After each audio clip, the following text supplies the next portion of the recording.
தமிழ்நாடு முதலமைச்சர் மு.க.ஸ்டாலின் தலைமைச் செயலகத்தில் மிக்ஜாம் புயலால் ஏற்பட்ட கனமழையால் சென்னை, திருவள்ளூர், செங்கல்பட்டு மற்றும் காஞ்சிபுரம் ஆகிய மாவட்டங்களில் ஏற்பட்ட பாதிப்புகள் குறித்து பார்வையிட்டு ஆய்வு மேற்கொண்ட ஒன்றிய குழுவின் தலைவர் மற்றும் உறுப்பினர்களுடன் ஆலோசனை மேற்கொண்டார். இந்த நிலையில் புயல் மழையால் ஏற்பட்ட பாதிப்புகளை சீர் செய்திட தற்காலிக நிவாரணத் தொகையாக 7,033 கோடி ரூபாயும், நிரந்தர நிவாரணத் தொகையாக 12,659 கோடி ரூபாயும் வழங்கிட முதலமைச்சர் மு.க.ஸ்டாலின் கோரிக்கை விடுத்திருக்கிறார்.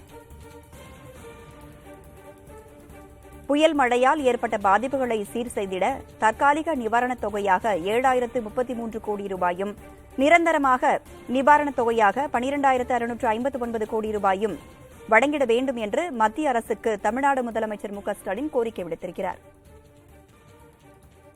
இது தொடர்பான கூடுதல் விவரங்களை வழங்க இணைந்திருக்கிறார் நமது செய்தியாளர் ஸ்டாலின். முதலமைச்சர் மு.க.ஸ்டாலின் கோரிக்கை விடுத்திருக்கிறார். கோரிக்கை தொடர்பான முழுமையான விவரங்கள். மிக்ஜாம் புயலால் ஏற்கனவே தமிழகத்தில் மிக முக்கியமாக சென்னை உட்பட 4 மாவட்டங்கள் பாதிக்கப்பட்ட நிலையில் இந்த பாதிப்படைந்த மாவட்டங்களை பார்வையிடுவதற்காக மத்திய குழுவினர் நேற்றைய முன்தினம் வந்திருந்தார்கள். கடந்த 2 நாட்களாக பல்வேறு இடங்களுக்கு நேரில் சென்று ஆய்வு செய்த மத்திய குழுவினர் இன்று தமிழ்நாடு முதலமைச்சர் மு.க.ஸ்டாலினை சந்தித்து தலைமைச் செயலகத்தில் ஒரு ஆலோசனை மேற்கொண்டார்கள். இந்த ஆலோசனைக்கு பிறகு ஒரு கோரிக்கை மனுவை மத்திய குழுவிடம் தமிழ்நாடு முதலமைச்சர் மு.க.ஸ்டாலின் வழங்கியிருக்கிறார். அந்த அடிப்படையில் புயல் மழையால் ஏற்பட்ட பாதிப்புகளை சீர் செய்த தற்காலிக நிவாரணத் தொகையாக ஏற்கனவே தமிழ்நாடு அரசு மத்திய அரசிடம் 7,033 கோடி ரூபாய் கேட்ட நிலையில் நிரந்தர நிவாரணத் தொகையாக 12,659 கோடி ரூபாய் வழங்கிட வேண்டும் என்று தற்போது தமிழ்நாடு முதலமைச்சர் இந்த கோரிக்கை மனுவை மத்திய குழுவிடம் தற்போது கொடுத்திருக்கிறார். அந்த மனுவில் மேலும் புயல் மழையால் சாலைகள், பாலங்கள், பள்ளி கட்டிடங்கள், அரசு மருத்துவமனைகள் போன்ற பொது கட்டமைப்புகளுக்கு ஏற்பட்டுள்ள பாதிப்புகளை சீர் செய்திடவும், மழை வெள்ளத்தால் சேதமடைந்துள்ள டிரான்ஸ்பார்மர்கள், மின்கம்பங்கள், பழுதடைந்த துணை மின் நிலையங்கள் உள்ளிட்ட மின்சார உட்கட்டமைப்புகளை சீர் செய்திடவும், பாதிக்கப்பட்ட உள்ளாட்சி அமைப்புகளில் குடிநீர் தொட்டிகள், தெருவிளக்குகள், கிராம சாலைகள் ஆகியவற்றை தொடர்ச்சியாக சீர் செய்திட அதற்கான இழப்பீடுகள் என்பது ஏற்கனவே கோரப்பட்டுள்ளது. மேலும் மிக்ஜாம் புயல் மழையால் பாதிக்கப்பட்ட மீனவர்களின் படகுகள், வலைகள் ஆகியவற்றிற்கு இழப்பீடு வழங்க சிறு குறு மற்றும் நடுத்தர தொழில் நிறுவனங்களுக்கு ஏற்பட்டுள்ள இழப்புகளை ஈடு செய்திடும் வகையில் தற்காலிக நிவாரணத் தொகையாக 7,033 கோடி ரூபாயும், நிரந்தர நிவாரணத் தொகையாக 12,659 கோடி ரூபாயும் கோரப்பட்டுள்ளதாக தற்போது அந்த மனுவில் குறிப்பிடப்பட்டுள்ளது. மத்திய குழுவுடன் ஆலோசனை மேற்கொண்ட பிறகு அவர்களிடம் இந்த மனு என்பது தற்போது கொடுக்கப்பட்டுள்ளது.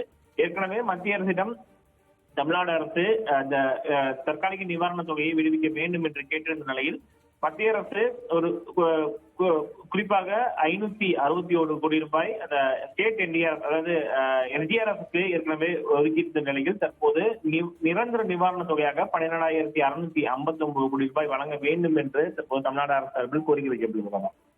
மத்திய குழுவினர் அடுத்து மத்திய அரசிடம் இன்னும் 7 நாட்களில் அறிக்கையை சமர்ப்பிப்பார்கள் என்று தெரிவித்தார்கள். மத்திய அரசு எவ்வளவு நிதி வழங்க வேண்டும் என்று முதலமைச்சர் மு.க.ஸ்டாலின் இந்த கோரிக்கை விடுத்திருக்கிறார். மத்திய அரசு இதற்கான பரிசீலனை செய்யும்? அதற்கான வழிவகைகள் என்ன, நடைமுறைகள் என்னென்ன ஸ்டாலின்?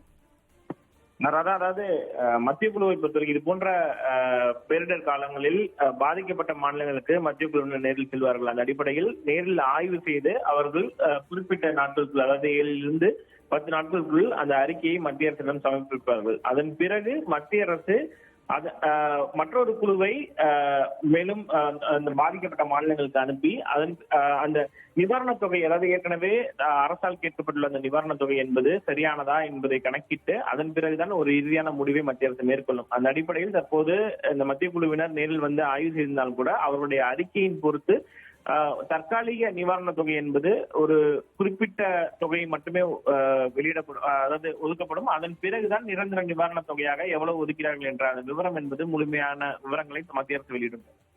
கூடுதல் விவரங்களுக்கு நன்றி ஸ்டாலின்.